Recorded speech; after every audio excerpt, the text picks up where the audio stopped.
नमस्कार, आप देख रहे हैं दर्श न्यूज। मैं हूं दिव्यांशु। आज शुक्रवार को नवनिर्वाचित एनडीए संसदीय दल की बैठक में बिहार के मुख्यमंत्री नीतीश कुमार का व्यवहार देखने लायक था।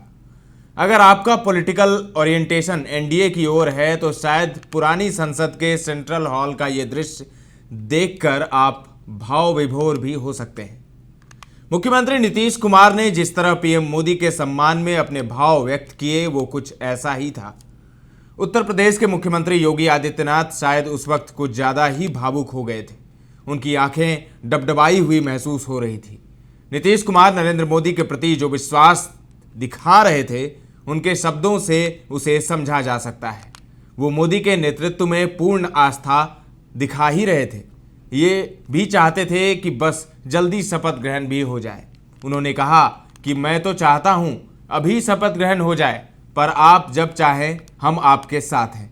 इतना ही नहीं, नीतीश कुमार स्पीच देने के बाद मोदी के पास जाते हैं और उनके पैर छूने की कोशिश करते हैं। पीएम मोदी भी उनके सम्मान में तुरंत खड़े हो जाते हैं और उन्हें झुकने से रोक लेते हैं।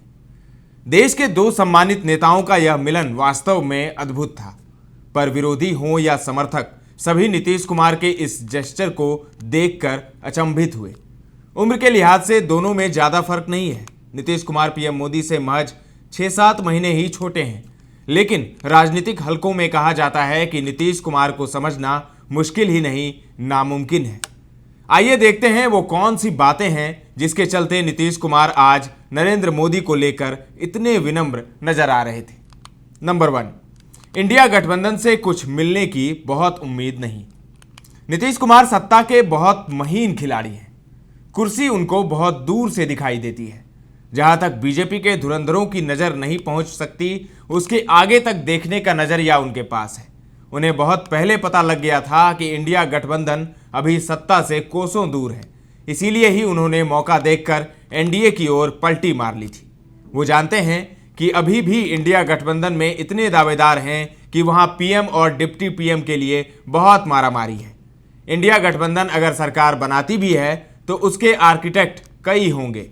वहां पर राहुल गांधी ही नहीं, अखिलेश यादव, ममता बनर्जी, अरविंद केजरीवाल जैसे कई लोग नीति नियंता बनेंगे। सबसे बढ़कर उनके पुराने दोस्त लालू यादव की भूमिका तो प्रमुख रहेगी ही। लालू ने जब इन्हें इंडिया गठबंधन का कन्वेनर नहीं बनने दिया तो नीतीश कुमार के साथ इंडिया गठबंधन में न्याय नहीं होने वाला है। नंबर 2, एनडीए में कोई बढ़िया डील हुई है। जिस तरह का भाषण देते समय नीतीश कुमार ने बिहार के विकास में जो बाकी है उसके बारे में बात की, उससे लगता है कि कुछ तो डील हुई है। इन्होंने पूरे देश की सेवा की है। पूरा भरोसा है जो कुछ भी बचा है अगली बार ये सब पूरा कर देंगे। जो भी राज्य का है हम लोग पूरे तौर पर सब दिन इनके साथ रहेंगे। हम देखे हैं कि इधर उधर कुछ जीत गया है, अगली बार जो आएगा न तो सब हारेगा। उन लोगों ने आज तक कोई काम नहीं किया है। देश बहुत आगे बढ़ेगा, बिहार का सब काम हो ही जाएगा। नीतीश ने कहा बिहार के सभी लंबित काम पूरे किए जाएंगे। यह बहुत अच्छी बात है कि हम सभी एक साथ आए हैं और हम सभी आपके साथ मिलकर काम करेंगे। आप रविवार को प्रधानमंत्री पद की शपथ लेंगे, लेकिन मैं चाहता था कि आप आज ही शपथ लें। जब भी आप शपथ लेंगे हम आपके साथ होंगे। हम सभी आपके नेतृत्व में मिलकर काम करेंगे।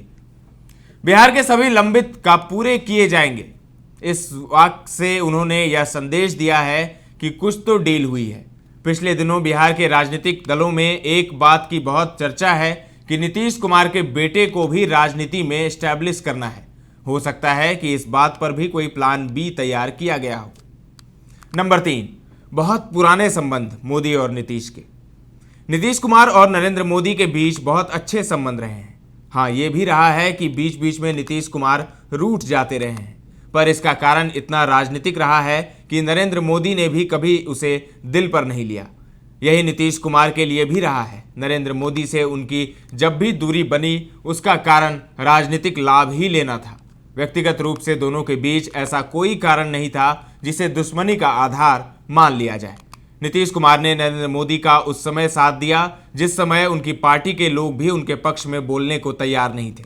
2002 में हुए गुजरात दंगों के चलते जिस समय तत्कालीन मुख्यमंत्री मोदी से लोग रिजाइन चाहते थे, उस समय नीतीश कुमार ने मौन रहकर अपने दोस्त की मदद की थी। बाद के दौर में हालांकि नीतीश कुमार ने नरेंद्र मोदी से अपनी बहुत दूरी बना ली। उसका कारण पीएम पद का रेस था। पीएम पद की रेस में बीजेपी की ओर से नरेंद्र मोदी चेहरा बन चुके थे, जबकि एनडीए की ओर से नीतीश कुमार पीएम कैंडिडेट की तरह उभर रहे थे। जाहिर है कि 2014 में अगर नरेंद्र मोदी को पूर्ण बहुमत नहीं मिलता तो एनडीए की ओर से नीतीश कुमार का नाम पीएम पद के लिए प्रस्तावित हो सकता था। नरेंद्र मोदी ने भी उन्हें बहुत सम्मान दिया है। राजनीतिक विश्लेषक सौरभ दुबे कहते हैं कि बिहार 2021 में विधानसभा चुनावों में जेडीयू की सीटें कम आने के बाद भी अगर नीतीश कुमार मुख्यमंत्री बने तो उसके पीछे मोदी ही थे। दूसरी बार जब एक बार फिर नीतीश कुमार आरजेडी को छोड़कर एनडीए में आते हैं तो नीतीश कुमार को सीएम बनाने के लिए कोई तैयार नहीं था। गृह मंत्री अमित शाह तो बिल्कुल भी नहीं चाहते थे। बिहार की स्थानीय राज्य इकाई भी नहीं चाहती थी कि नीतीश कुमार बीजेपी में वापस में आए। दुबे कहते हैं कि यह नरेंद्र मोदी का ही फैसला था कि नीतीश कुमार जिस तरह आना चाहते हैं उन्हें उसी तरह सम्मान के साथ एनडीए में लाया जाए। नंबर 4, नीतीश कुमार को सम्मान की जरूरत। नीतीश कुमार अभी राजनीति से संन्यास लेने के मूड में नहीं है। वो 2024 के चुनावों का हश्र देख चुके हैं। वो जानते हैं कि उनकी पार्टी के कोर वोटर्स बीजेपी के साथ ज्यादा महफूज महसूस करते हैं। 2024 के लोकसभा चुनावों में आरजेडी के साथ रहते तो संभावना थी कि नीतीश कुमार को इतनी बड़ी सफलता नहीं मिलती। फिर मंडल की राजनीति जेडीयू और आरजेडी दोनों ही करते हैं। शायद यही कारण है कि आरजेडी हमेशा से जेडीयू को खत्म करने की कोशिश में होती है। आरजेडी के साथ सरकार में रहते हुए भी तेजस्वी और लालू यादव ने नीतीश कुमार को हैरान परेशान कर रखा था। बिहार सरकार के सारे काम का श्रेय तेजस्वी अकेले लेना चाहते थे। पिछली बार जब महागठबंधन छोड़कर नीतीश कुमार एनडीए में आए थे, उस समय तेजस्वी और आरजेडी के ट्विटर हैंडल ने नीतीश कुमार के खिलाफ इतना कुछ लिखा था जिसे नीतीश कभी भुला नहीं पाते हैं। इंडिया गठबंधन को बनाने का सारा श्रेय नीतीश कुमार का था, पर कभी भी लालू यादव और कांग्रेस ने उन्हें इस बात का श्रेय तक नहीं दिया। नीतीश कुमार शायद यही सब सोचकर बार बार कहते हैं कि अब उन्हें कहीं नहीं जाना है। हालांकि कब उनका मन बदल जाए यह भी कोई नहीं जानता है। तो मोदी तीसरी बार पीएम बनने के लिए तैयार हैं, लेकिन आने वाले कठिन समय के लिए कितना तैयार हैं ये एक सवाल है, क्योंकि पीएम मोदी खुद अपने पैरों पर शपथ नहीं लेने जाएंगे बल्कि बैसाखियों पर जाएंगे। नीतीश कुमार और चंद्रबाबू नायडू की बैसाखी पर। इतना लाचार मोदी को मैंने पहले कभी नहीं देखा और ना ही इतना डरा हुआ। पीएम मोदी डरे हुए हैं। एक डर तो बैसाखी की है और दूसरा डर अपनों से है। आज भले ही बीजेपी के सांसदों ने मोदी को अपना नेता चुन लिया, लेकिन बगावती सुर कभी भी उठ सकते हैं और भला नीतीश नायडू भी कब तक मानेंगे। फिलहाल के लिए इतना ही। तमाम अपडेट्स देते रहेंगे। बने रहें दर्श न्यूज के साथ।